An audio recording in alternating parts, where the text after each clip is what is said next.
Creating a buyer's journey map. So the goal of this workshop is to understand how a buyer's journey map can help increase your sales. And here's what we'll cover: how customer journey mapping helps you gain a better understanding of the buying experience from a customer's perspective by tying a buyer's pain points and actions to specific needs. Also, how to visualize the buying experience from the eyes of a customer. So, what is the buyer's journey map? So, this tends to be a visual representation of the exact steps your customer will go through in order to achieve a specific goal. So, within my company, my buyer's goal might be to sign up to my training program. And what we do when we create a buyer's journey is we look at how your customers will feel towards your product or service at each point along the way. So when somebody comes to myself, I have to look at those exact touch points, exact touch points of where they'll reach to me. So maybe on social media, maybe I send them email, maybe we have a phone call. There might be different touch points that they will go through along the way, along their journey before they sign up to my training program. So the main reason why we want to do this is to understand our offer in more detail, to add more context to what we are doing, identify any gaps in the service that we're offering, and to explore potential opportunities that may arise from this task. So now that you have your user personas, you're going to select one of these personas and use them for your buyer's journey map. And now we understand your user specific persona and we're on that level where we can treat them more as friends. It makes it easier when we walk through the buyer's journey to understand what they may be thinking and feeling. So in this workshop today, you're going to create your own buyer's journey map. So what you're going to need is to grab some markers and a whiteboard. But if you don't have one, then you can just use sheets of paper and sticky notes, and maybe even grab yourself a nice hot drink and some biscuits. So feel free to pause this training right here whilst you go and get those few bits, or you can watch this video to the end and then complete the task. The buyer's journey map will enable you to understand your customers inside out. So when you understand your customers on a deeper level, that's when you start to increase user engagement, which can lead to more sales. A journey map is usually like a big grid, and what we do across the top is we start to walk through the different steps your persona is going to take to reach their desired goal. Doing this as a collaborative effort is extremely advantageous because you get different perspectives and opinions. But remember, nobody comes to the table as an expert. We need to come to the table with questions and thoughts around our users. If you don't have people to work with on this, you can simply do it by yourself. So here's an example of a buyer's journey map that I created for a client. So this is a real buyer's journey map. So I'm going to talk it through with you in a little bit more detail. So across the top, these are the different touch points that the user will almost sort of go through. So they'll watch a webinar, they'll sign up, they'll complete some questions, they'll explore the dashboard, and that's when they're actually already using the service. So they're going to become productive and start completing tasks. And from an internal perspective, this is the sales part. So the webinar, then they sign up, then they go through an onboarding process, then they go for exploration, and then they go through learning. And what we want to do is we want to take that persona. So I've got Bella here in the top right hand corner. So I've already got loads of information on Bella. I know exactly how she thinks, how she feels. And what we do is we create like a thinking feeling. So literally, as they're going through the webinar, signing up, completing questions, Bella is going to go through some positive, which is we've got a very faint line running through the middle. So positives are all these high touch points. And then we've got negative. So she might come down and feel a little bit here. She was feeling a little bit overwhelmed. Getting a little bit bored here because we know her personality type. So we've got to think when our user is going through all these steps. So we might have a webinar to show them. We might have just a telephone call with them. Whatever the journey is for your specific customer, we need to ensure, going back to those user personas, that we're taking the user on a positive journey. So here we can see Bella is going to feel a little bit apprehensive. She's just watching this webinar. And then we can add some notes to this, like why she might feel apprehensive, the sorts of things she might be thinking or feeling.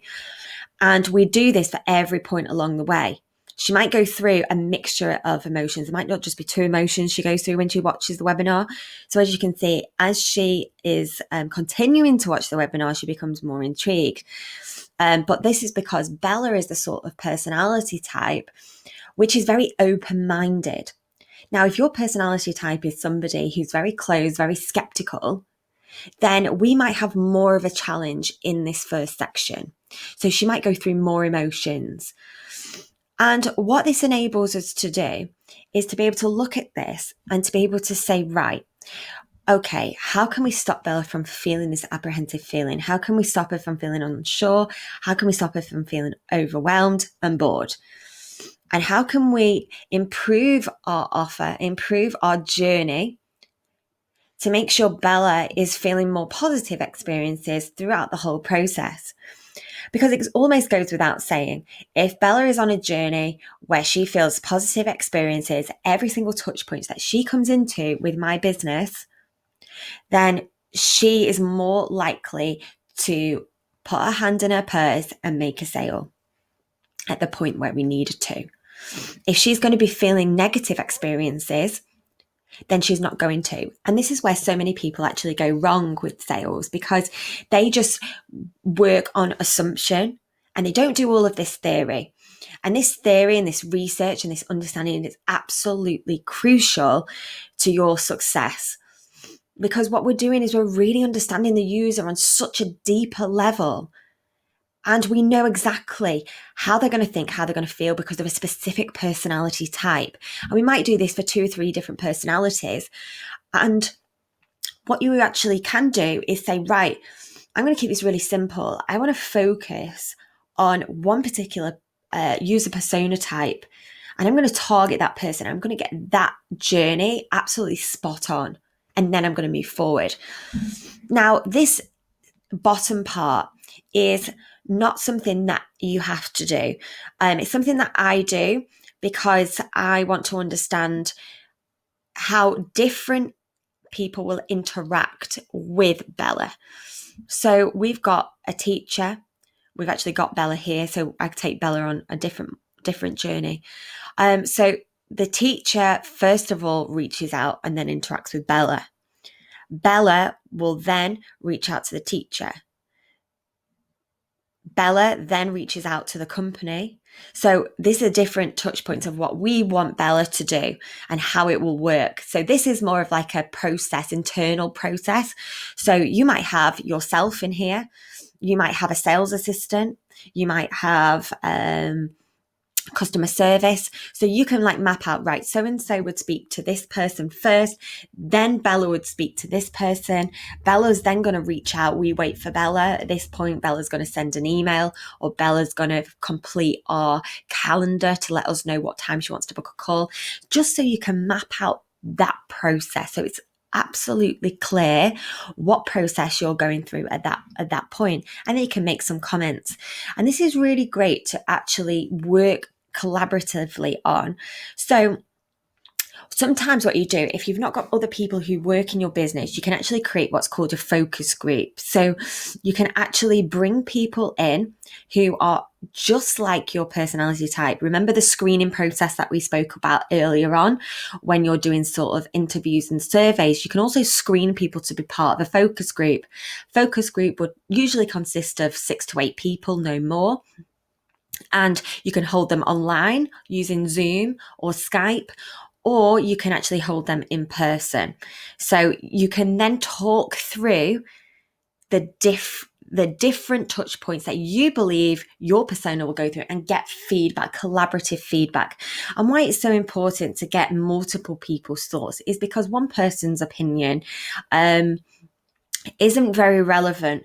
What we need is the majority of people. So if like 5 people out the 8 people were feeling like, actually, we don't think Bella's going to feel overwhelmed at this point, we think she's going to feel a little bit more excited, then we would change this around based upon what the majority of people are thinking.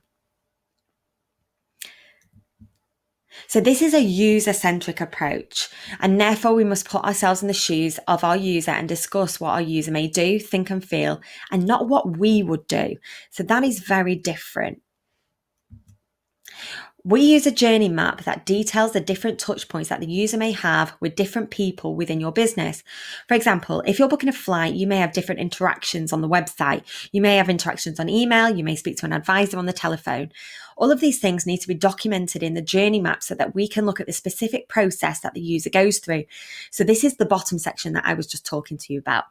So this is essentially about what happens backstage behind the curtains, what is going on, and how does your user respond to what's going on as well. So your homework, I want you to create your own buyer's journey map using the template for each persona that you have. And look at areas where we can enhance and improve the user journey, maybe use a focus group if you need to do this, or start to work on it independently. And if you feel quite confident with that because you've got enough information with the user persona, then run with that.